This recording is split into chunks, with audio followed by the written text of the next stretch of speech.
Bam, bam, bam. We're live. What's going on, everybody? It's our Wednesday live chat. It's been fun to get back on these, Justin. It gives us an opportunity to maybe rant and rave and stuff that gets old news with the podcast quick. Like I want to talk about Toney. In fact, I have a rant about not even Toney, just this whole people. Yeah. We'll do that. We're here with Entertainah, as always, the King of Giants YouTube. My guy joining us for to talk Giants. So this will be the last time we ask someone on one of these streams who are you taking at pick 5 and 7. So we'll do that in a second. What's going on, my man? How you doing?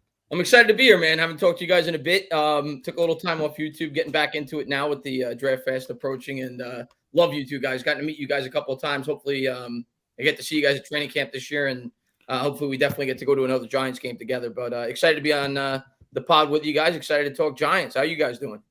Good. I really am looking forward to training camp. Like I think they hopefully will let us back in. I will. Like, I was never on, like, the public outcry to burn down MetLife. I will be on the public outcry to burn down MetLife if they don't let us into training camp. I don't care if they're good this year or they're not. Like, I think they're going to let it. You might need a vaccine for it, but I think they're going to let us in. Let me in. Let me in. I will get shot up with whatever you want to get shot up with. I am Wink Martindale today. It's a good look for you. I think it's a good look for you. That's why are you wearing sunglasses?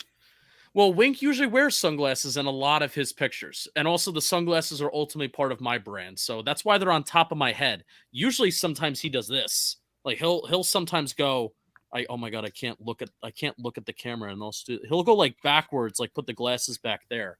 But I'm not that advanced yet, so Word. All right. You put a lot of thought into it. I did. You got to add some color to your skin. I do. I'm very white. I'm very. You got to get tanned up a little. Bobby, it was funny. I went back to our first episode today. I was having a cigar outside, and I went back to our Broncos episode, and I was pink. So I need to find the range between being sunburnt and then being white. I have not found that healthy balance yet. Justin, you look like a defensive quality control coach. You know what? I'm for that. I'm definitely give me quality control coach. I don't want to be a coach. I want to be a quality control coach. Yeah. All right. So we're gonna get into some questions in a second. And then we always start these off asking pick 5 and 7. But I want to talk about Toney a little bit. What's your thoughts on it, Chris? I think you're kind of in the same boat as with me and probably Justin, at least, where it's like you can't ignore this, but also it's you're not freaking out, going crazy over it. Yeah, I saw I didn't make a video on it like a week ago when it started to become a bit of a topic. And I saw on Twitter you got retweeted by somebody in Kadarius Toney's camp or something along those lines. His trainer. Was that what it was? It was his trainer. And he basically criticized you. And when I first read it, I was like, Bobby is probably the biggest pro Kadarius Toney Giants content creator that I know. Well, Young Joka fan. I'm a Young Joka fan as well. Alex is very pro Toney. I'll say that. But you are very fair with Kadarius Toney. Let's put it that way. The media literally made a shirt. Yeah, the media some clowns thing. I think you're absolutely right on what you had to say. I don't think it's something worth like you said, like saying, let's get this guy off the team, let's go crazy. But by the same token, I do think, especially when you factor in the circumstances of a new head coach, a new offensive scheme, the fact that this team has been the worst team in football over the last 5 years, the fact that he had a mediocre rookie season, he dealt with a lot of injuries, he should be there. And you look at the New York Giants, and again, I want to preface that by saying we don't know. Maybe there's a legitimate reason why he's not there, but if there's not a legitimate reason, I think he should be there. And every New York Giant is basically there outside of Glowinski, who I think's somebody told me on YouTube's wife is having a kid today. Yeah, his wife's having a kid, and the other guys that aren't there are dealing with injuries. Outside of Gano, who's the kicker. Yeah, so, Gano never has to come to OTAs. You're good. Yeah, I don't care. But Toney should absolutely be there, if nothing else, to develop chemistry with Jones and get a grasp of the playbook. So again, I don't think the world is ending, but I do think that the criticism is fair from Giants fans. Yeah, it's simply. This is a game of inches. So can Kadarius Toney miss all these and come out and ball out? Yeah, he can. I also don't I don't blame him for the injuries. It sucks, but I don't blame him personally for that. I didn't people got mad at him when he got COVID. It's how many people have gotten COVID? Like, I got COVID. I'm pretty sure Justin got COVID. I don't know if you got COVID, but like a lot of people got COVID. Like, I can't be mad at him for getting COVID. The things you can be mad at was last year skipping the OTAs. Like, we didn't go off about that, but we're like, this is kind of weird. And then it's just like, you know, as much as I love him punching that Cowboys player, it's like, that is dumb. You know, it's like, I love it. I enjoy it. But at the end of the day, it's like you can't keep doing that. And you look at all these little small things, and it's becoming like you got to be scratching your head and not totally ignoring it. And missing these days, you know, the one last week and then this week, makes no sense. And even his teammates have said it. Kenny Galladay said it. Like, everyone should be here. Brian Dable said doesn't have the playbook. And people are like, well, why can't he get the playbook? Well, the playbook, you don't just read it like it's, you know, Huckleberry Finn. It gets taught and installed slowly. You know, and this is the early days of that install. You're learning the basics of it. So Kadarius Toney is going to have to catch up with the basics as not being a pro and someone who needs to work on his route running within a scheme too. You know, like, he's a hell of an athlete, but he needs to work on timing and stuff. And that's huge in the early days when you're installing the basics of your offense. So him not being there flat out puts him behind in a game of inches. It puts him behind in a game of inches. And he goes out week 1 in ball. Am I going to be excited? Yes, but you can't ignore this stuff with him. And the whole it's voluntary crowd. And here's the thing that's been annoying me more than anything is people being like, people don't go to extra work when they have to. You know, it's like, one, if you're in a results fucking business, yes, you absolutely do go do the extra shit. Bobby, you know what would be easier for me and Justin? Not doing all this draft work preview, just listening to what fucking Mel Kiper, Daniel Jeremiah, reading scouting reports, and then after the draft doing this stuff. But because we're in a results business, we want to be the best. We want to set ourselves apart because we can still be pretty good, but we want to be the best. Okay. And that's so and that's in the right way results to go about business, you do show up. This is the NFL. The NFL. This isn't fucking H&R Block sensitivity training. This is the first install of a new coaching staff with a new GM who's not tied to you. And you specifically, Kadarius Toney, when healthy, can be the most important piece on this offense outside the quarterback. He can be the focal point of this offense, what makes every other player better with Toney. He has that ability. So there's the whole idea of just like, oh, you know, I didn't, you know, go to, you know, this weekend event for, Mike and Ike's where I work at the factory. Stop.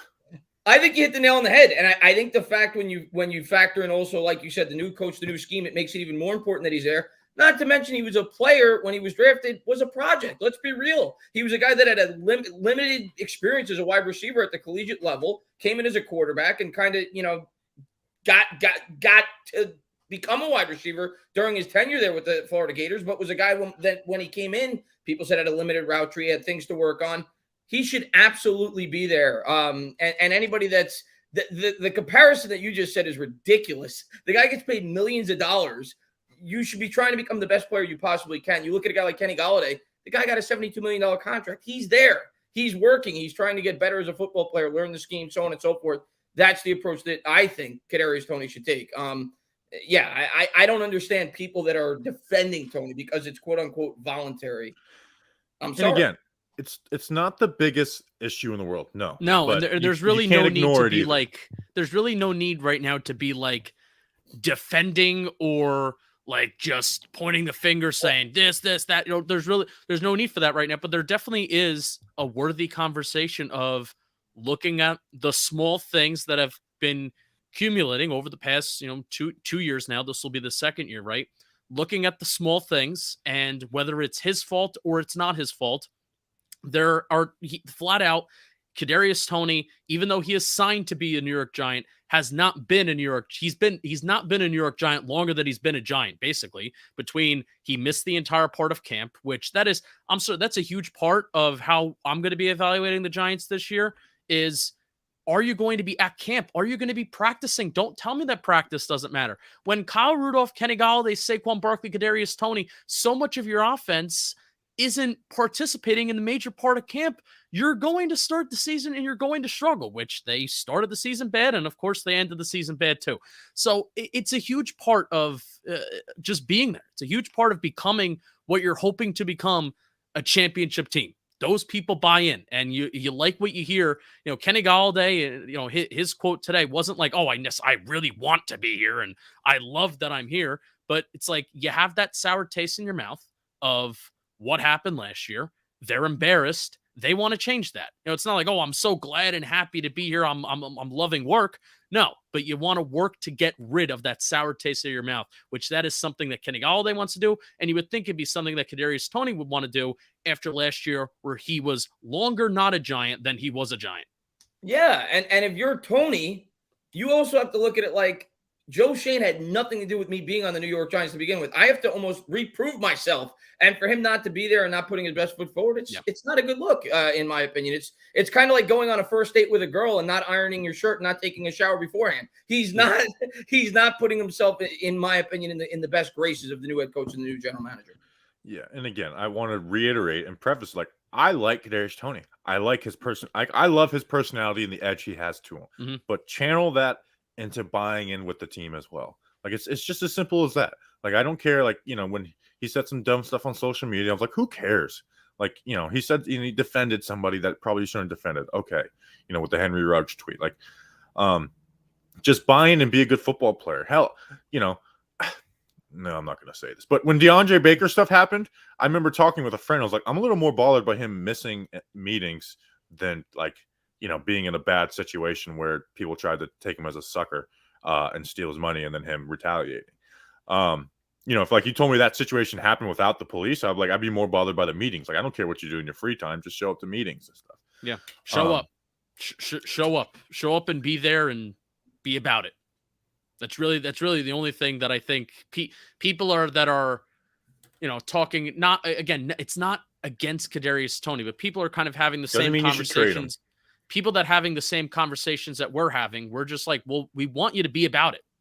There's other people in the building right now that are about it. I'm not saying the world's ending. I'm not saying trade the guy. No, it's just not. I said it on Twitter also. I thought about Victor Cruz the year that we won the Super Bowl in 2012. What did you hear about in March? They were on high school football fields voluntarily, building rapport with Eli Manning. There was a lockout. There was a league-wide lockout. Yeah, there was a lockout. That's why they had to be on high school fields. That's right. Forget the whole voluntary aspect of the team thing. There were no team workouts. And of course, we're comparing this to a Super Bowl winning team. That's why those guys are Super Bowl winners. It's because it got a lot to do with it. They buy in. They buy into themselves, and they buy into the team. They buy into that idea. So, this doesn't mean he's not going to go out and ball out. That's the hope. But we're in April 20th, 4/20, and we can't predict the future. And this is what we got to talk about right now. So, all right, let's get into the draft, though, which is a little over a week away. I mean, this time next week, me and Justin will be previewing recording our draft day podcast, which I'm very excited for. Oh. I'll keep it simple. I think I know where you're going, but I want to know specifically who you want to fall. What are you thinking at 5 and 7? Yeah, I think we share a very similar mindset in terms of at least the position that we want at 5. That's the tackle. Unless somebody, like, if Kayvon Thibodeau drops, I want Kayvon Thibodeau. Okay, and again, it's all circumstantial. It depends on who's available. But if both Ekwonu and Neal are there with Thibodeau, I take Thibodeau, and then I get one of the other two tackles at 7. What if only one and one of those two and Thibodeau are there? I want to talk about Cross with you on this pod because I know you are very against Charles Cross, and I want to pick your brain on that. I think I'm leaning Thibodeau at 5 no matter what if he's there. I don't think he's going to be there, though. I think Thibodeau is going to go top 4. I'd be surprised if he gets to the Giants. I'm not reading into the smoke pre-draft. Thibodeau has been thought to be the most talented or second most talented player in this draft for about 2 years. I don't see that changing come draft night. I think he'll be off the board. And if he is, I want to go tackle at 5, almost no matter what, because I look at Carolina at 6. I think they're going tackle. If they're not going quarterback, I think they're going tackle. And if you're the Giants, you have to take that into consideration because you're also picking at 7.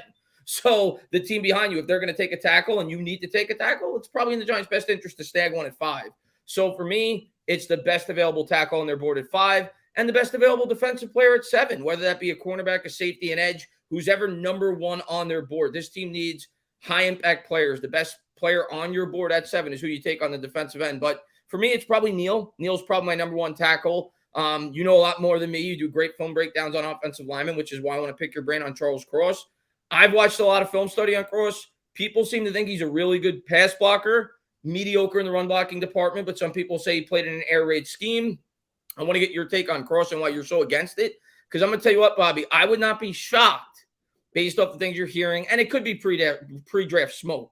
We all remember back at the 2020 draft, they were saying Tristan Wirfs was going to be the guy. That was the guy the New York Giants loved, and they took Andrew Thomas. So it may mean nothing, but there's been a lot of talk about Charles Cross and the New York Giants having interest in him. Why are you so against the idea of taking Charles Cross? To keep it simple, I don't think he's a top 10 player in the draft, and I don't think the Giants should reach, where Neal and Ekwonu I don't think are reaches. I do think he has the third best. Like, tackle is one position where it's like you kind of have to draft it early in the draft, or you're not really going to get at least like you're not going to get like a really good player. You could get maybe a solid player, not in the first round, but like you look at the best tackles in the NFL, they're almost all first round picks for the most part. There's obviously exceptions to every single rule. I think he's not as good of a pass blocker as people make him out to be. I think the air raid wide splits, like just they're lined up wider. So when you get pushed back, you're not in the QB's lap. On my film breakdown, check it out. It's like he's getting he's not punching. He's getting punched in the chest, and he's giving up ground, but he's able to recover, which I do like that about him. But it's like he's recovering, but it's not considered a pressure by PFF. So his PFF pressure stats are nice because of the wide splits. Where if he was playing in an NFL offense, you get pushed back like that. You're in the you're hitting the quarterback's back. So that also the fact that he doesn't punch is more of an issue to me versus Ekwonu, who may be a little too punch heavy. I'd rather take the aggressive guy, similar to Andrew Thomas, who had the same issue as Ekwonu with the punch, and fix him rather than get the guy who's just like very late in the game. So I just think there's not enough. Like Matt Parrott. Yeah, there's just, and obviously Cross isn't Parrott, but like there's just not enough pop to that game. He lacks that mean demeanor. That's the book on Parrott. And I think it could be a solid. I just don't think he's in the same class as those other two. Is simply it at the end of the day. And I don't think he's as good as a pass blocker as people make him out to be. I think he can be there. He has really quick feet, and like that's the main thing you need. Really, is that quick foot speed. So he has the ability to be it. I just don't think there's just like 20 players I would take before I would take Charles Cross. Really, you're that, yeah. The one thing that I hear a lot of people love about Charles Cross is his ability to mirror. I hear that consistently. They say he's very good in that aspect. He's a very watch Sam Williams from Ole Miss though. Worked him like a good handful of times. Like Sam Williams, who's a speed rusher, worked him outside in. And that was like you're gonna face that paired with. So it was like let me throw this hypothetical to you, Bobby, because I want to get your opinion what you would do. I don't think this is going to happen, by the way. I don't think two tackles are going in the top four. But let's say it happens. Let's say Neal and Ekwonu both go in the top four. Do you wait on the tackle till the second round at that point? If you can't trade down, what do? Do you not take Charles Cross? So you're saying at 7? Well, 5 or 7. With one of our 2 picks, do you not take Cross? It sucks because it's such a glaring need. But I feel like at that point, it's like, okay, we got to figure out. Who someone I like and I'm afraid to like because of his size, and I don't know if it's going to hold up? Daniel Falele. There's other guys like Tyler Smith is a guy people like. I haven't watched him yet. Raymond, I don't know if I wouldn't take him with 36. Although you can see some ability there, but I think there's a lot of issues to his game. Who are the other guys? I don't know if I would do it. And so I would think you would probably wait. If you don't trade down, you'd probably wait till 36 to take your tackle.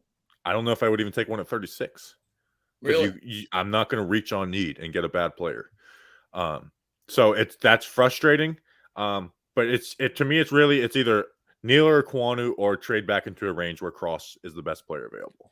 Yeah, Bobby was talking about the splits. This was the first play on his breakdown that had this angle, and you could just see how wide all these linemen are apart from each other.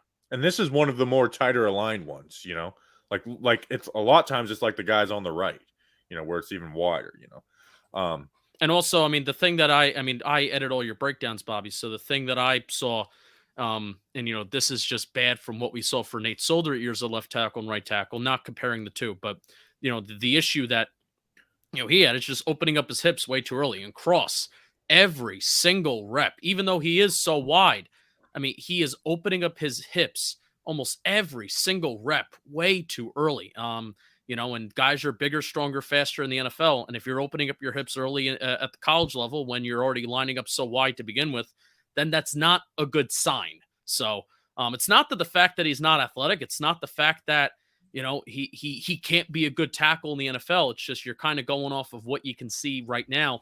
And at least for myself, projecting is something that I don't feel like, oh, I'm the smartest guy projecting. You kind of have to go off just what you see.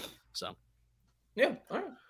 I mean, I think if you look at like the top tackles out of the last 3 classes, like let's go Penei Sewell, Rashawn Slater, the 4 from 2020, that would make, and then Neal and Ekwonu, I would rate him 9th out of 9. I think that's fair. I mean, the 2020 draft class is arguably the greatest tackle draft class ever. I think it was the first draft class where 4 tackles went inside the top 15 picks. And then last year, Penei Sewell was a generational tackle prospect, and we also what Rashawn Slater was. So I don't even know if that's a slight on Cross. Like, those are really good tackle prospects that have gone in the last 2 drafts. So I don't think I would debate you on that. But I don't think it's going to come to that. I think now you may be upset on draft night because I do think it's at least possible they could take Cross over one of those 2 tackles, which I hope they do not do. I'm with you. I prefer Ekwonu or Neal. But I do think one of Ekwonu or Neal, if not both, will be available at 5. Can I say something? This guy who keeps commenting, like, we're just going to keep blocking your account. I'm literally just sitting here blocking. I appreciate it. The guy's a troll. He's on all my streams too. Same thing. We just block him. So it is what it is. I don't care. He has like 17,000 He just wants to get a rise out of us. That's why I don't say anything. Yeah. See, I let them get me a rise. I'll let them know. I appreciate it. I appreciate it. Yeah, you basically it's you guys talking right now, and I'm just watching for this guy to pop in, and then I just block his account. But man, we have a way of tracking who that person is, and like I'll dox him. It's very simple how to do that. I'll dox him. Yeah, so we'll get you. But his I'm mom trying will be to pissed when I make that phone call to his house.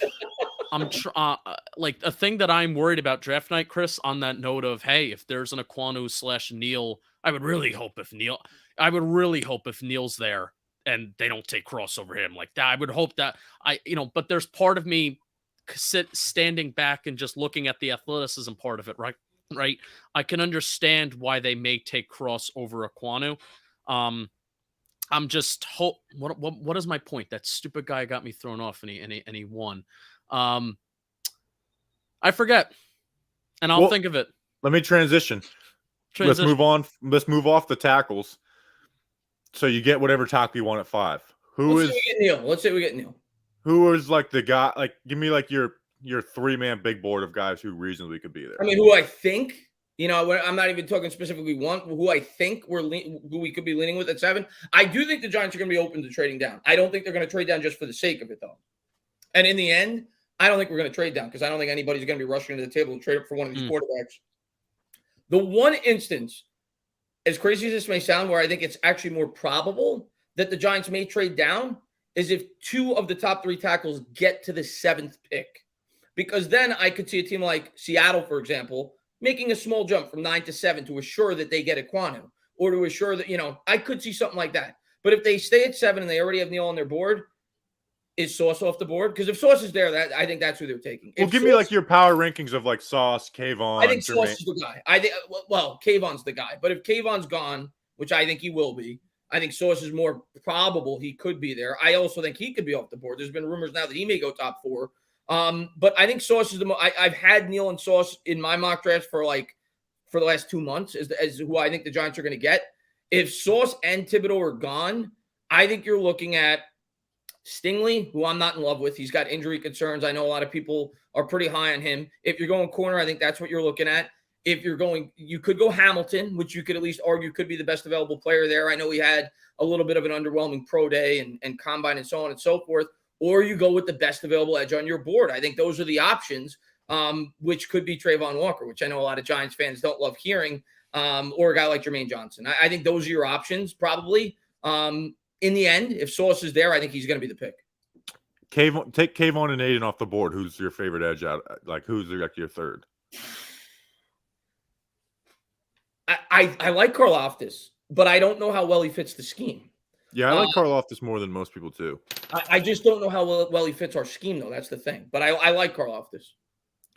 Trayvon Walker is one of those picks I wouldn't like, but it'd be hard to be like furious at it because it's like, well, he can project into something great, Like, it's not something I would do. I would, like, if I were the GM, it'd be absolutely not. I don't know if, like, it's not simply just the Georgia scheme. Like, that's been something that's been bothering me too. Like, oh, Georgia's scheme. It's like, watch every other Georgia player in that exact scheme, whether playing edge or inside, and they play football better than him.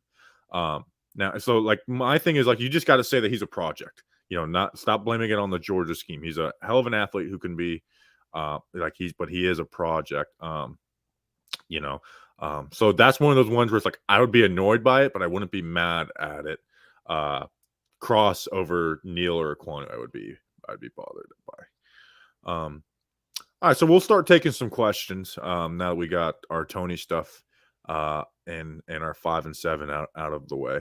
I'm with you though. I'm not gonna be upset if we take Walker at 5 or 7. He's not my dream pick, but I wouldn't be upset. I see the potential upside. And I watched your film breakdown actually on I think it's Talking Football, your other channel, where you did him versus Charles Cross, and I think it was Charles. No, maybe it was Neal. It was Neal. And Neal, like you said throughout the film breakdown, won the majority of the battle. But Trayvon Walker in that film breakdown actually impressed me. He was pretty strong. Like he was pushing Neal back. They both had like you said, like you pointed out several times throughout the video, they both had a really good punch. You could tell, so I was impressed with Walker in that video, even though he may not necessarily have won the battle. He looked pretty good to me in that film breakdown that you did. Yeah, he had some good reps in there, especially like there's a play action play where he dumps Neal, who has some, balance issues of himself. So I want to go back and watch JPP college film, and I want to see what he was doing because not every project is the same. Like Trayvon Walker doesn't use his hands. Was JPP using his hands?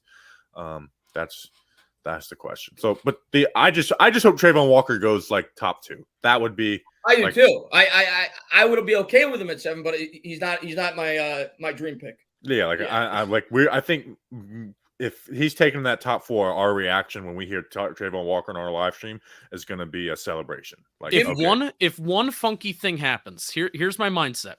If one funky thing happens in the top 4, like a Malik Willis, Trayvon Walker, if one funky thing happens in the top 4, then that secures us either Neal, Aquanu, Sauce, Thibodeau, right?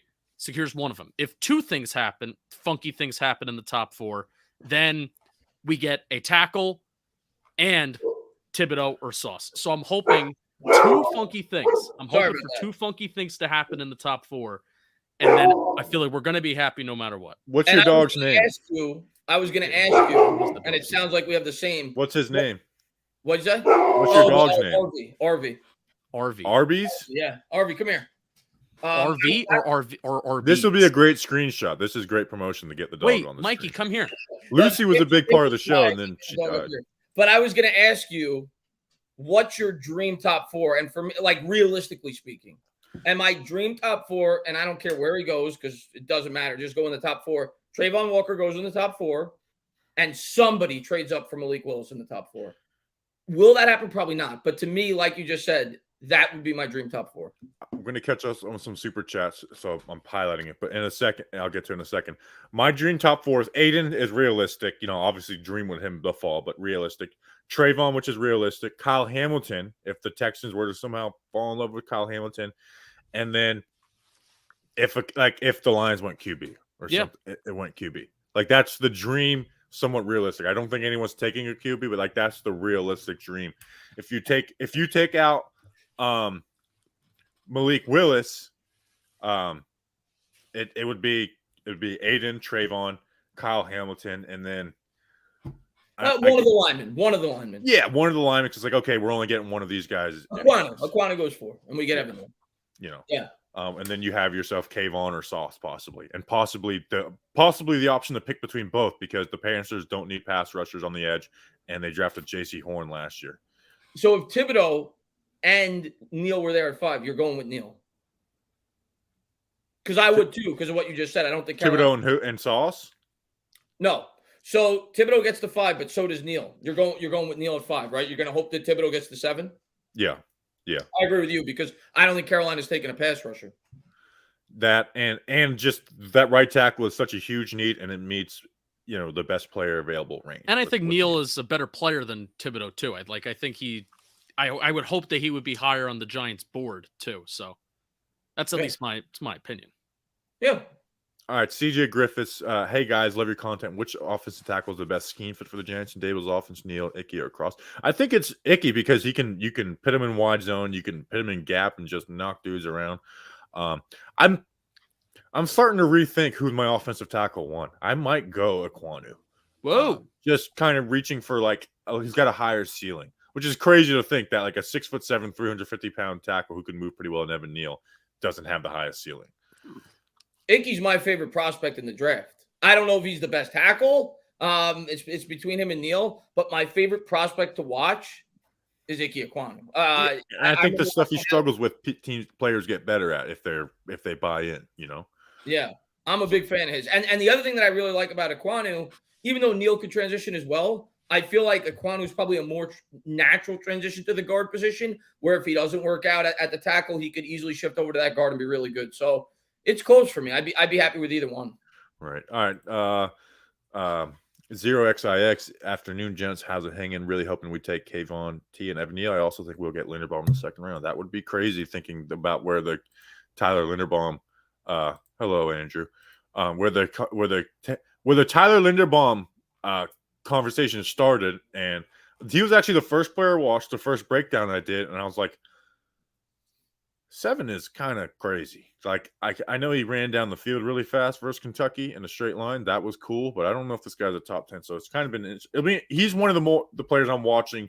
Like, where do you go? What does the NFL think of you on draft night? Because you can see him. Like, I don't think he's even a slam dunk pick at 36. So I'd agree with that. 36. I'd be happy at 36 if we got him. Who's your dream pick at 36? Because somebody's going to drop it. Kenyon Green. Who is it? Kenyon Green. I agree. Green or Johnson. One of those two guards falls to us at 36. Yeah, if one of those guys are there, I'm banging on the table for both. Now, do you consider, because I don't think they're going to be there, but say they drop to like 28, do you consider moving up to snag one? Say it would require the 36 pick and next year's third round pick. Do you make that trade to move up to get to 29 to get one of those guards? Or how about this, Bobby? No, because I think there's so many. The third round pick is so valuable. Listen, 36 to 29, and you give up Bradbury. Yeah, you give up Bradbury, and you give up Bradbury and a fourth and a fourth rounder, our fourth rounder this year. I don't know if I do that. I don't know if I like trading up for players. I don't know. I just am always I value draft picks maybe more than I should, like later round picks. Or no, that basically it's just a pick swap. Let's say pick 29, right? Hypothetically, I don't know what team it is. Pick 29, pick 36. They get James Bradbury. We move up. We get Kenny Green. That you do in a second. Yep. Yeah. Whatever they do with James Bradbury, I'm going to accept because I know they're stressing it. Like, there's nothing they could do with James Bradbury where I'll be mad at it. Like, if they just cut him, like, does it suck? But it's like they clearly weren't offered anything. I don't think they are. I mean, Joe Shane was saying more than he ever was, and I know he said it maybe briefly, but they like he was saying today, like we do have a contingency plan where he is here. So, and I think he made that very, very clear. I'm gonna say this though, Justin, and maybe I'll be wrong. I don't see any scenario where he's here with the Giants. I agree with you though. Me either. That's not real life. There's too many tea leaves. There's too many tea leaves of usually like he's lying. Usually sometimes like the beat, you take the beat and the media with the grain of salt, media some clowns, right? But there's too many tea leaves from people that we like and people that we trust of just being like, yeah, he's just not going to be here. He's just not. So. Yeah, and James Bradbury to me doesn't come across as the type of guy that would willingly want to not show up for voluntary minicamp. I think the fact that he's not there tells you that he's not going to be traded. I mean, they're talking as if he's traded. They're just like they're waiting for the get down. I don't think he's going to be here. I'd be surprised if he's here. He's not going to be here. I would be blown away if he's here. Let's see. One. Running back in the third round. I don't really love the idea of it. I'm getting open. I don't open. Either.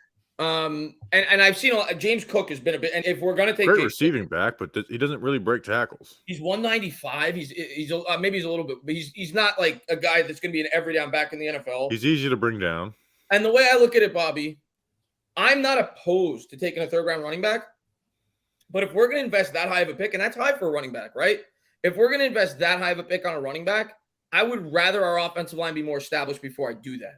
I would spend this year improving that offensive line before I spend a relatively high draft pick on a running back. Yeah, Chris, I'm with you. Devontae Booker's a free agent. Hold on. There's a free agent running back who come in here and can contribute. Yeah, but that's not like the Giants drafting a running back in the 3rd round. Like, you're not going to get the same value out of a Devontae Booker as if you draft a running back that hopefully is here for 4 years. Well, then yes, sure, let's get a stopgap in here. But I don't think that's the Giants' approach. I think that they want to. I mean, this is all thinking and who they're bringing in for top 30 visits and stuff like that. If you're reading the tea leaves of that, I think they want to actually invest something. Hopefully it's not too high. And I'm with Chris where if we get to 67-81, right? 67 to 81, and we've taken a tackle and we've taken an interior offensive lineman, if we have one of our tackles plus a Kenny Green plus a Cole Strange plus a Dylan Parham, if we have 2 of those linemen, I am very okay with taking a running back inside the top 100 if we've addressed 2 picks on the offensive line. I think that's fair. I'm very cool with that. If we take a guard at 36 and we take a tackle at 5 or 7, I would be more okay with taking a running back at 81. I would be more okay. Or even like let's just say like 67, because if they feel that infatuated by James Cook and they feel like he's going to be a top 100 pick, you're not confident he lasts to 81. You think that you can get like a Cole Strange at 81, then you flop it. I'm cool with it, but I would love to see 2 offensive linemen devoted in those top 100 picks, 1 tackle, 1 interior. Like, that's my blueprint. Yeah, because it's a short shelf life position. You want to be able to maximize it from the beginning. Yeah. That's my mindset on it. So before I invest a very high pick on a running back, I want to make sure I have as good of a surrounding cast as I possibly can. Unlike what we did. Now, to be fair, we tried to do it with Saquon Barkley, right? We spent a ton of money on Solder and we drafted Will Hernandez early. It just didn't work out. So I would rather have more of a certainty that offensive line is starting to take a step. So I probably wouldn't take one in the first 3 rounds of this year's draft under any circumstance. But I've come around to the fact that they're probably going to. Yeah. Like you said, all these top 30 visits, they've been bringing in a ton of running backs. So if they don't take one in the 3rd, I think they'll take one in the 4th. Yeah. All right, let's get to some more questions. I don't know. I also would be okay with basically any position in the 3rd round besides quarterback, because it's like I also, as much as we dive into this, is like, don't take the draft is so not for sure thing. That it's like, if we like Alvin, like one of our 3rd round draft slots, 67 or 81, Alvin Kamara was picked at one of those slots. So if it's like, it's like, yeah, I don't like the idea, but it's like, if you guarantee me Alvin Kamara is going to be picked there, yeah. So if they believe in someone to be like that, then do it. So like I'm a big believer of like best player available in rounds 3 through 7. More I so do too, John. Let's see, we got a super chat. Whoops. Sorry. Me and Justin keep on clicking on the super chat at the same time. I was hoping we could just go on forever with that. My mindset this year is just getting the O-line in the top 15 to 12 in the league. Daniel Jones, Saquon Barkley aren't long-term options. They're stopgaps. Depends what you mean by long-term, because Galladay is here for... Galladay's here for at least another 2 years, I think. Yeah. By the way, I still don't hate the Galladay signing. No. Like, I liked it at the time. We'll see if he produces this year. Yeah. We'll see. Saquon, I think, is probably numbered. Very interesting to see what happens with Saquon. Yeah, I don't see him getting I could be wrong, but I would be surprised if he gets a second. He may get a franchise tag if he plays well this year, but I don't see him getting a second long-term commitment from the Giants. So especially if with his injury issues. If they spend that top 100 pick on a running back, I mean, I would view it as irresponsible if you didn't have a plan to move Saquon Barkley to take a running back in the top 100. Like, I would view that irresponsible in that light. If you're going to keep Saquon Barkley, then don't draft a running back within the top 100 picks. Like, I think it's that simple. Yeah, I agree. All right. Let's see what do we got here. Are you streaming the whole draft? Yeah, all 3 days. Same. I'm a lunatic like you guys. It's my favorite weekend of the year. I get emotional when it's over. I really do. I'm streaming Monday, Tuesday, Wednesday also, just for like 2 hours leading up to the draft, doing like just for 2 hours. Mock draft for the chat, just having fun. We do one live stream a week for an hour, and you're like, just 2 hours every single day. Just 2 hours. But it's draft week, so Monday, Tuesday, Wednesday, then the draft, and then I'll probably do the next, maybe the day after the draft, recapping with people, or maybe the day after that. Maybe I'll need a break, but yeah, this is like the busy time, right? So I've been taking some time off. I'm excited about the draft. Excited to see what we do, but yeah, we got a lot of live content coming up. Reality Stone asks, a year ago I believed in Jones, but if you guys saw what Carr got, I can't justify bringing him back unless he has an MVP caliber year. What's your guys' thoughts? I don't think MVP is the bar you set, but if he has a really good year, there's no reason not to franchise tag him. You don't give him an extension, but you franchise tag him. It's a tough question to answer for me. For me to give him a second long-term commitment, he has to approach top 7, top 8 quarterbacks in the league. Yes, if you're giving him an extension, he has to have like a top 5 year. Yeah. Just to get the franchise tag, I think it just needs to be a really good year. And it's all based on circumstance. Like, say the Giants win 9 games, which I'm not predicting. I think they're going to win like 6. But say they win 9 games, and Jones has like a Trubisky year where he threw 24 touchdowns, 12 picks. The Bears made the playoffs.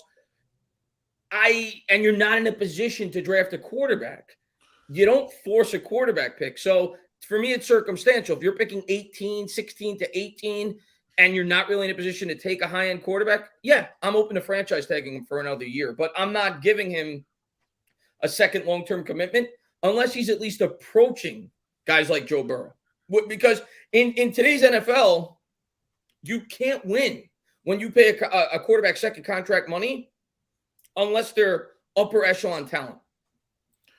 Oh, it's tough. Saquon looked pissed in his last interview. He's ready to go off. I actually haven't watched it. I'm going to watch it after, but he had a quote of like, I'm ready to kill everybody. And that's one of those automatic, yep, clipping that for replies.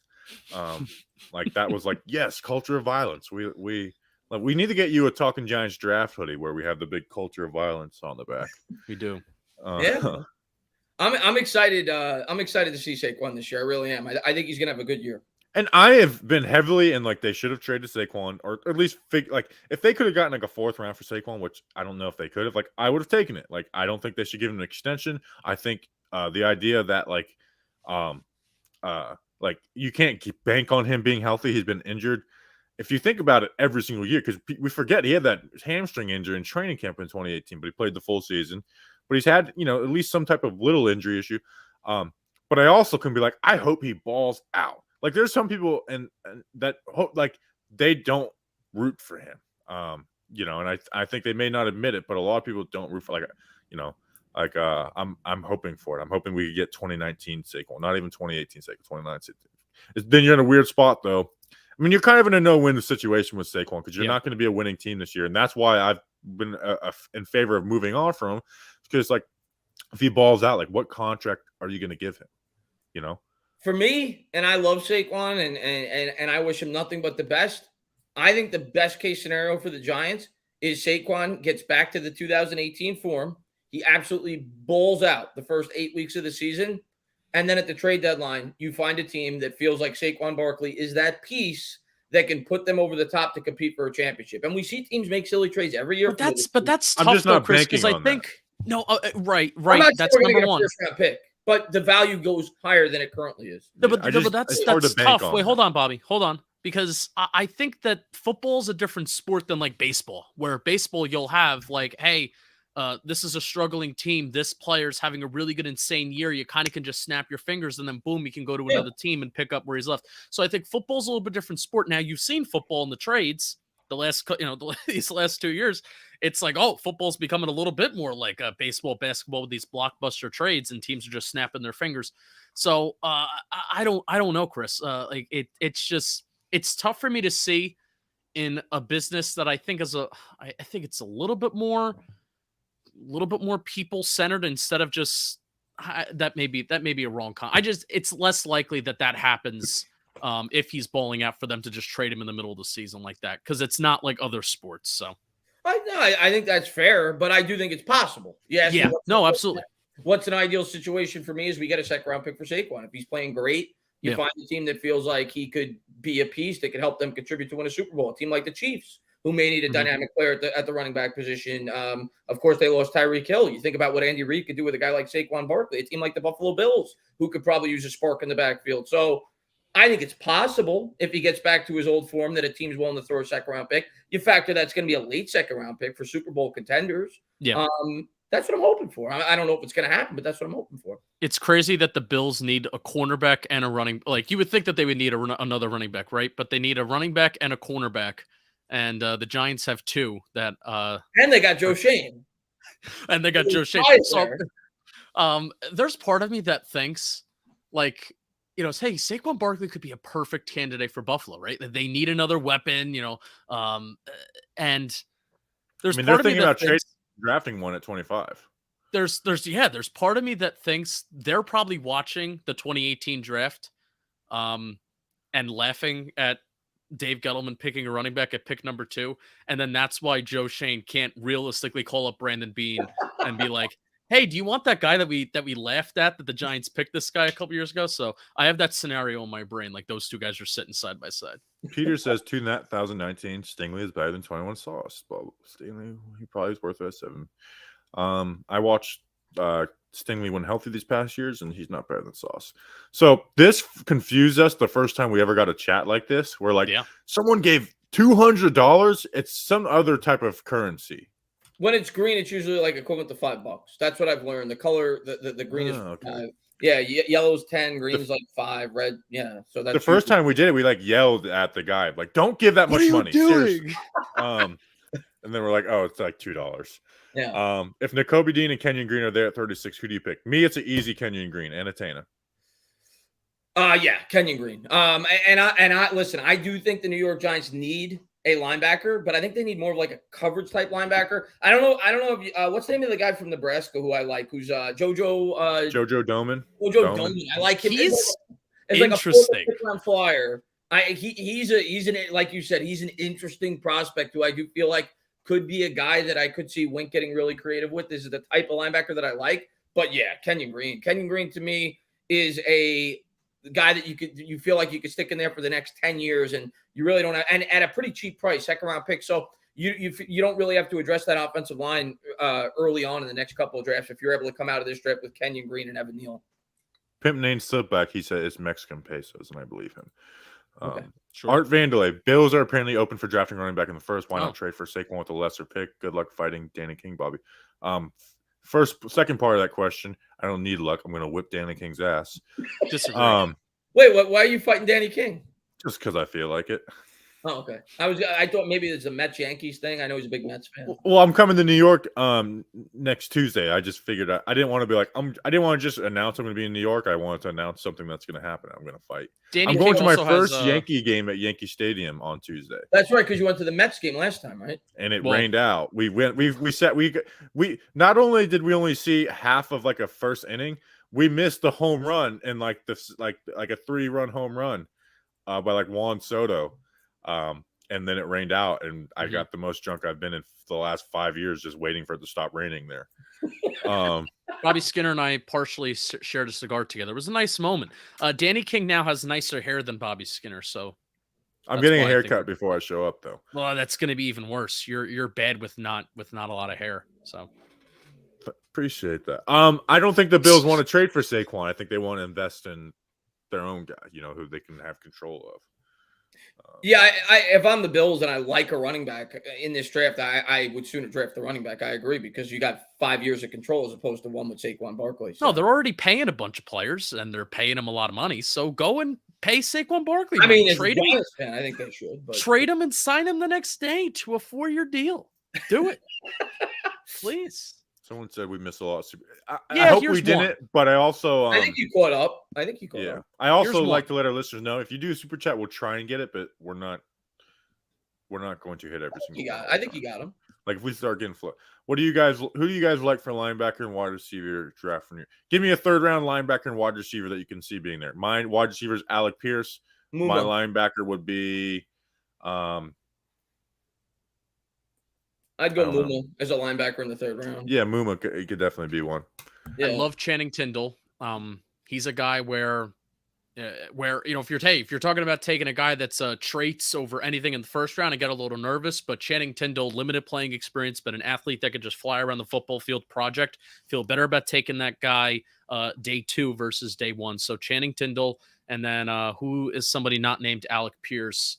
I'm trying to think of the wide receiver. Brian Asamoah, who's a linebacker, he visited with the Giants today. Another guy that's just a flyer on the football field. Trying to think of a wide receiver that is not named Alec Pierce. There's a couple that I like. I'm just trying to find a list. There's a couple of wide receivers I like in that 3rd round area. Calvin Austin's going to go higher than I think than maybe some of us think, but he's very, very small. Bo Melton, Rutgers. So he's later though. He's not a third. There's a little bit of a drop off after you talk about the Alec Pierces of the world and Christian Watsons and stuff like that. There's a little bit of a second round guy. I was going to say him, but I think he's probably a second round guy. You know, a guy I like. I think he's more of a fourth round guy, maybe a fifth. Is Austin from Notre Dame. He kind of reminds me a little bit of Derek coming out. He's 6'2". He's got great straight line speed. I think he's more of like a late fourth, early fifth round prospect, but I like him. He's got good size, good speed. 6'2". He ran like a 4.39 or a 4.41. And he's pretty productive at the collegiate level. I think he caught like 8 touchdowns. So I like him out of Notre Dame. He's like a late round wide receiver. Him name Slipback. What do you guys think? But I don't honestly know what they did besides trade Tyreek Hill. So I'm going to say. What was the question? What did we think of the Chiefs offseason? The Chiefs offseason, they traded Tyreek Hill, which I think was a good trade for them. And I know a lot of people will look at that now and they'll be like, oh, how did you trade Tyreek Hill? When you pay Pat Mahomes $50 million a year, you're not going to be able to retain everybody. And I do think they'll be able to – I'm not saying they're going to replace Tyreek Hill, but I think they'll be able to still maintain a very high octane offense between Andy Reid, Pat Mahomes, and I'm sure they'll draft a wide receiver early in this draft. And they got a ton of draft capital for him. So maybe, I think he's so valuable. Like Tyreek, like he changes the way you play defense. Like he really does change everything. So I think it's risky. Like it makes sense on paper, but I do think it's risky to, they signed Juju. They signed what's his name? Watkins also, right? They signed Valdez-Scanting or Valdez-Scanting. Yes, they do. They did. So they signed Juju Marquez Valdez-Scantling. So basically, I feel like they're actually turning into the Packers wide receiver room outside of Devontae Adams, which is a lot of guys that you want to really believe in, but they just don't do really anything. They signed Ronald Jones, They re-signed Blake Bell. Austin Ryder's a center that they signed. Deion Bush was their response to Watkins went to the Packers. Yeah, Watkins went to the Packers. So I mean, here's the thing. I mean, quick little talking Chiefs. You believe in Andy Reid, and you believe that Patrick Mahomes has to get a little bit more invested in throwing in the intermediate part of the field instead of always looking for the explosive play, because teams are going to play Patrick Mahomes too high for the rest of his career, and he just has to get over that. But how are you going to balance that out with you're taking away Tyreek Hill, who can stretch the field, but is also such a dangerous intermediate option? So I'm very curious to see the dynamic in Miami, because now you have, in my opinion, arguably the two best deep threats in football with Tyreek Hill and Jalen Waddle. But how does that work with Tua Tagovailoa? Because Tua to me is Captain Checkdown. Like he's very accurate within 25 to 30 yards. After that, he can't really chuck it deep. So I don't know how good of a fit he is with those two wide receivers, but I'm really curious to see how that offense operates this year. And obviously they got a guy that a lot of New York Giants fans were potentially interested in as their head coach. So I'm interested to see that dynamic in Miami this year. I think it's going to work. I don't think it's going to be a leap. I think with Mike McDaniel, I think they're going to be a pretty good offense. Like I don't think it's going to be like they're not going to be lighting the world on fire, but I think people will have a little more higher opinion of Tua after this year. They got to improve the O-line too. Bobby, when are you going to harass Nick Gates about what's going on with him? I don't like doing that. You said you were going to. Well, maybe I'll see him next week. Maybe I'll see him next week in New York, and I'll harass him. There you go. We're going to close out here in a couple minutes. I just put in the chat, subscribe to Entertainah's channel on YouTube. Follow him on Twitter, all that good stuff. Hopefully I get to have you guys come on one of these days before the draft. Maybe we'll do like a mock draft or something. Let's do. I remember we came on last year. Last year, draft week, you want to remember what was crazy from draft week last year? It was like I finished all my draft work, and it's like, all right, I'm going to spend 2 days fighting with Copizzle. That was draft week last year. Yes. That was pretty funny looking back. What was Copizzle's take last year that made me laugh? I can't remember what it was. Nate Solder was going to win Comeback Player of the Year. Was going to be. Don't misconstrue her words. It was on the Giants, the award that doesn't exist, but that was what he was saying. Justin, is Deebo Samuel getting traded to Philly? You seem to have a thing for players getting traded or you always I'm surprised you haven't tweeted like Deebo Samuel to Philly for picks 15 and. You know what? You know what? It makes sense. It does make Shut sense, up. CJ. So Tana, the thing that I was doing is I was slam my fist on the table. If the Eagles are smart, they would trade for Derek Carr. Right? Like, who knows at the time, who knew what, the new regime in Las Vegas, what they thought of Derek Carr, and, Hurts isn't not the answer, but he isn't the answer. No, Like, he's not the answer. He's not the answer. And they had, think about this. If the Eagles get an above average quarterback on their roster, are they not up there with, now it's a shame that Brady came back. Top 4 team in the NFC if they get a good quarterback. They're favorites in the division right away. I think favorites in the division anyway this year. I think they're going to win the division. So, I mean, that was my thing. And so I'm fascinated by the Eagles roster. So, I kept on saying this player should go to Philly. This player should go to Philly. Howie Roseman the last 2 years. I think he's done a great job for the Eagles. Yeah.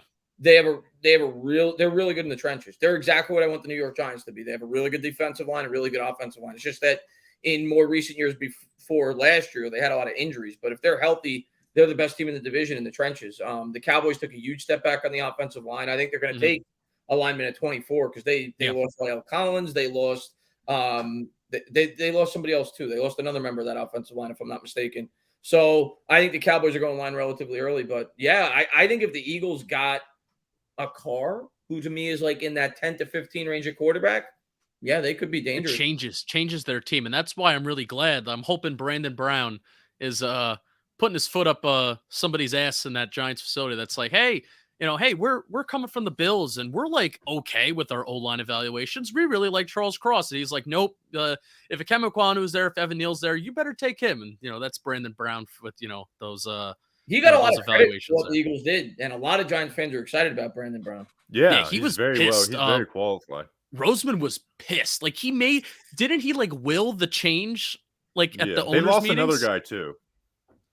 He willed that change to be made. Such a like shitty you can't rule where you can't interview. What was it? Go ahead, Bobby. You can't hire non front office hire GMs until after the draft now. Huh. Which is, I think, it's a scumbag move. But anyways, that's what we come to expect from Philly. All right, so we're gonna end this.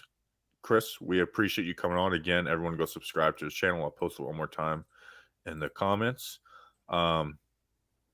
Is that actually your parent in the chat, or is that another weirdo account? No, that's my dad. Yeah, that's my dad. Oh, okay, cool. Yeah. What's going on? What's going on? You are biased, but Chris is a pretty good guy. We appreciate you guys. So for us, schedule wise, Friday running back draft preview podcast. Monday will be the offensive tackle draft preview. Tomorrow, talking football, I have a Jermaine Johnson versus Ikem Ekwonu breakdown coming out maybe sometime in the afternoon. Did you send that to me yet? I haven't done it yet, so no, I haven't sent it to you. Okay. So we appreciate you guys. See you on the next one. Let's go Big Blue.